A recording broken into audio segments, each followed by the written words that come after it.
the higher the cap rate, the more risk involved. So, as interest rates go down, cap rates go down. As interest rates go up, cap rates go up. Because the risk is more involved, because the payments are higher and the interest is higher. The better the area, the less cap rate you're going to make off it and everything. So, what you do is you take your gross operating income, that's all the money you bring in, and you subtract your operating expenses, and that gets you your net operating income. So that is what you are making off of the property before taxes. It's a simple formula. So let's break it down a little bit more, because a lot of people don't put all this other stuff in here. So you got your rent, but then you have to have your losses. So you have to have a vacancy in there. So normally you put about 5% vacancy in there. And then you have your other income. Let's say you have a laundromat, or, that's probably the easiest one to come up with other income.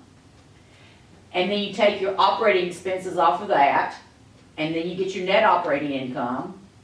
And then you take out your capital expenses. That's your new roof, that's your new AC, putting siding on, minus your mortgage payments, and then you get your net cash flow. Your mortgage payments do not go into the cap rate though.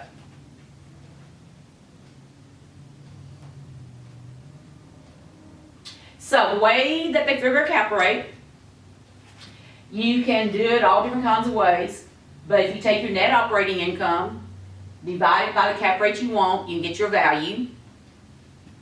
Or you can take your net operating income, divide by value, get your cap rate. Or, the cap rate, value times cap rate gets your net operating income. So it's a very simple formula. It's just you have to have everything in it. You have to have all of your expenses in it. And people leave some of those off. And how do you increase value? You increase your net operating income.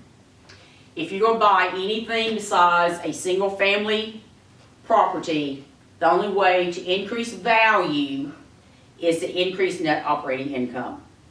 So that means you either have to increase rent or you have to decrease your expenses. And that's the problem with buying multifamilies, is that they're really hard to increase value unless you get by something that's undervalued.